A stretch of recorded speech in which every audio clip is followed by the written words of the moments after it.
जैसे कि दोस्तों आपको पता है इंसान इस दुनिया का सबसे ज़हीन जानदार है। लेकिन क्या आप जानते हैं कि इस दुनिया में कुछ और जानदार भी हैं जो कि काफ़ी ज़हीन हैं। वो इस तासुर को भी ख़त्म करते हैं कि सिर्फ इंसान ही है जो दिमाग को इस्तेमाल कर सकता है। आज इस वीडियो में हम बात करेंगे कुछ ऐसे ही ज़हीन और समझदार जानदारों की।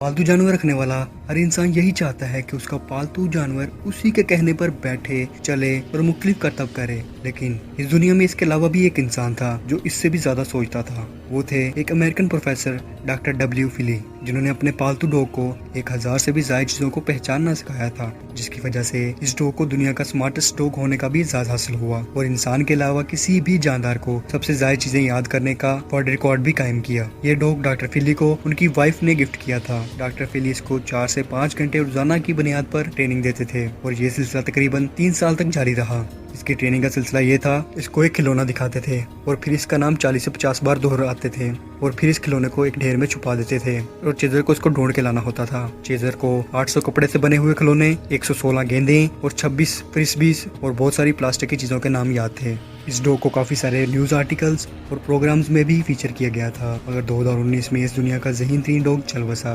कांजी बंदरों की बाबून नस्ल से ताल्लुक रखता था। एक अमेरिकन साइकोलॉजिस्ट सू सैवेज जब ये पैदा होने वाला था तो इसकी माँ मटाला को एक खास किस्म के शेप वाले कीबोर्ड की मदद से इंसानों से बात करना सिखा रही थी, लेकिन इसकी माँ कभी ये सीख ना सकी। जब इसकी माँ की टीचिंग क्लासेस चल रही होती थी तो कांजी पीछे खेल रहा होता था और जल्दी इसने सिंबल्स को समझना शुरू कर दिया। सू सैवेज का कहना था कि कांजी को इंग्लिश के 3000 अल्फाज का मतलब पता था। इसका टेस्ट करने के लिए सू ने हेडफोन के जरिए दूसरे कमरे से इसके कुछ इंस्ट्रक्शन दी और वो एक्यूरेटली इन इंस्ट्रक्शंस पर अमल करता था। सू का कहना था कि कांजी कुछ ऐसे अल्फाज भी समझता था जो कि उसके सबक में शामिल नहीं थे। वो मुख्तलिफ कमांड जैसे कि साबुन को पानी में डाल दो पर अमल कर सकता था। बीबीसी अर्थ ने अपने 2017 के एक ब्रॉडकास्ट में एक एलिफेंट के ग्रुप को शामिल किया। इन्होंने एक पुलिस सिस्टम बनाया। इस पुलिस सिस्टम में 2 पुलियां शामिल थी। दोनों पुलियों को इकट्ठा खींचने पर ही ये पुलियां काम करती थी और दोनों पुलियों को इकट्ठे खींच के आप जीत सकते थे और आपको इनाम भी मिल सकता था।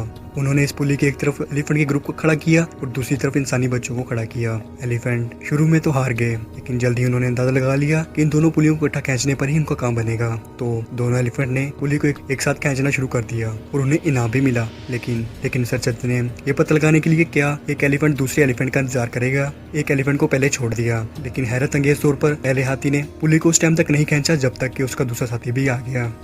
Super smart dolphins. दोस्तों, जैसा कि आप सबको पता है कि डॉल्फिन्स काफी ज्यादा समझदार होती हैं। बीबीसी अर्थ के 2016 के एक ब्रॉडकास्ट में इस बात को और भी क्लियर कर दिया गया।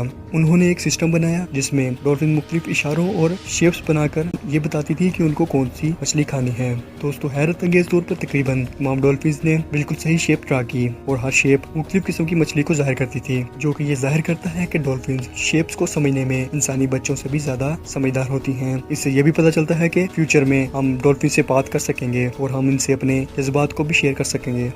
Piano playing chicken. American got talent के 2017 के एडिशन में पता चला कि मुर्गियां सिर्फ मजेदार खाना बनने के लिए नहीं होती, बल्कि पियानो पर म्यूजिक भी बजाती हैं। जैसे ये पता चला तो यूट्यूब और मुख्तलिफ जगहों पर तो ये मुर्गी सेलिब्रिटी बन गई। इस मुर्गी की मालिक का कहना था कि इसको पियानो की ट्रेनिंग देती हैं। पियानो बजाने के बाद वो इसको इनाम के तौर पर खाने को भी देती हैं।